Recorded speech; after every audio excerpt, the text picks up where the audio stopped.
अस्सलाम वालेकुम students. Biochemistry का आज का जो टॉपिक हम लोगों ने डिस्कस करना है वो है विटामिन्स। फर्स्ट ऑफ ऑल तो आपको ये पता होना चाहिए कि विटामिन्स जो हैं वो होते क्या हैं, इनकी हमारी लाइफ में क्या इम्पोर्टेंस है, और फर्दर हम लोगों ने इसकी क्लासिफिकेशन को डिस्कस करना है। पहले तो आपको ये पता होना चाहिए कि जो विटामिन्स हैं ये हैं क्या।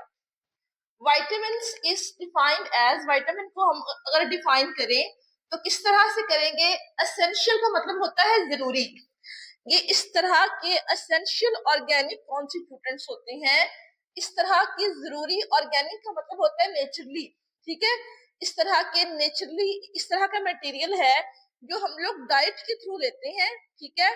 और ये फिर क्या करते हैं, हमारा जो मेटाबॉलिक प्रोसेस होता है नॉर्मल लाइफ का, उसको ये बूस्ट करते हैं और हमें हेल्दी रहने में हेल्प करते हैं।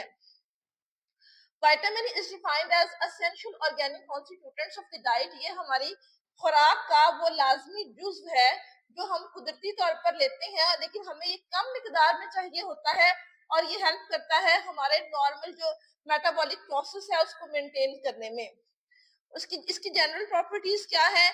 कम्प्लेक्स ऑर्गेनिक सब्सटेंस है, ठीक है। ये एक पेचीदा ऑर्गेनिक सब्सटेंस है, कुदरती तौर पर पाए जाने वाली कम्प्लेक्स सब्सटेंस है। कम्प्लेक्स हम इसे क्यों कहते हैं कि हम डायरेक्टली विटामिन को नहीं ले सकते, ठीक है। हम किसी न किसी सोर्स के थ्रू विटामिन लेते हैं। अगर हम लोग डाइट के थ्रू ले रहे हैं तो जैसे कि अगर हमें विटामिन डी चाहिए तो हम दूध इस्तेमाल करेंगे कि दूध में विटामिन डी मौजूद होता है। तो milk is a complex substance, मतलब हमें किसी कम्प्लेक्स चीज से ये विटामिन जो है वो एक्सट्रैक्ट करना पड़ता है। तो इसलिए इसे कहते हैं कि complex organic substance, molecular weight जो है वो इसका लो होता है। इससे मुराद ये है कि हम लोग जो भी डाइट ले रहे हैं ना, उसमें विटामिन जो है वो कम मिकदार में होता है, उसका मॉलिक्यूलर वेट लो होता है। अब हमने एक गिलास दूध पिया है तो इसका ये मतलब नहीं है कि हम लोग एक गिलास जो है वो विटामिन डी जो है वो ले रहे हैं, बल्कि उसमें विटामिन डी की जो हम कह लें कि उसका जो तनासुब है, रेशो है, वो कम है। Essential vitamin for one species may not be essential for other. एक इंसान के लिए जो विटामिन जरूरी है हो सकता है वो दूसरे इंसान के लिए ना हो, क्योंकि मिसाल के तौर पर हम देखते हैं कि अगर किसी इंसान की आईसाइट वीक है, ठीक है, आईसाइट वीक है, तो उसके लिए विटामिन ए जो है वो बड़ा अहम है, उसके लिए बड़ी उसकी इंपॉर्टेंस है कि वो विटामिन ए जो है वो अपनी डाइट में ज्यादा इस्तेमाल करे ताकि उसकी जो आईसाइट है वो कुछ इंप्रूव हो।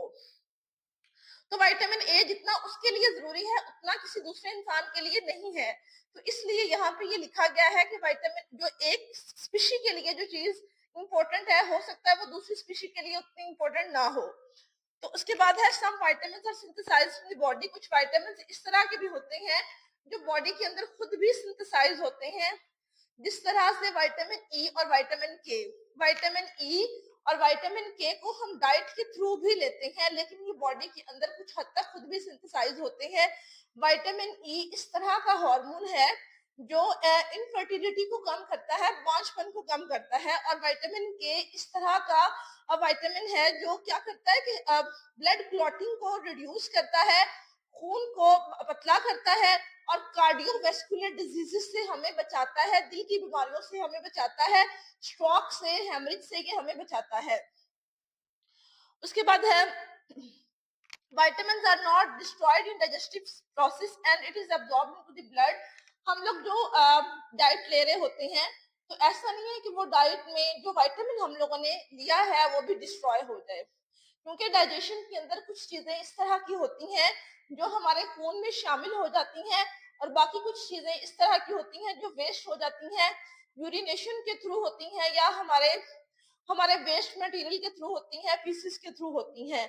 लेकिन विटामिन इस तरह का न्यूट्रिएंट है जो डिस्ट्रॉय नहीं होता, ना वेस्ट होता है, ना बॉडी से बाहर खारिज होता है, बल्कि ये हमारे खून में शामिल हो जाता है और हमें एनर्जी प्रोवाइड करता है और हमारे मेटाबॉलिक प्रोसेस को ये इनहेंस करता है। उसके बाद है क्लासिफिकेशन ऑफ विटामिन। हम विटामिन की अगर क्लासिफिकेशन करें, इसको डिवाइड करें, क्लासिफिकेशन का मतलब होता है चीजों को कैटेगराइज करना, उनको कैटेगरी में रखना, एक तरह की चीजों को अलग कर देना और दूसरी तरह की चीजों को अलग कर देना। क्लासिफिकेशन का मतलब ये होता है कि चीजों को ग्रुप्स में डिवाइड करना on the base of their similarities, उनके अंदर जो सेम खसूसियत है उसके बिना पर चीजों को ग्रुप्स और सब ग्रुप्स के अंदर डिवाइड करना। तो इसमें विटामिन्स को अगर हम सॉल्युबिलिटी की बिहाफ पे डिवाइड करें तो दो कैटेगरीज के अंदर डिवाइड किया जाता है। वाटर सोल्यूबल विटामिन होते हैं और फैट सोल्यूबल विटामिन होते हैं। वाटर सोल्यूबल विटामिन वो होते हैं जो पानी के अंदर हल हो सकते हैं। इनकी नेचर जो होती है वो पतली होती है, वो पानी के अंदर आसानी से हल हो जाती है।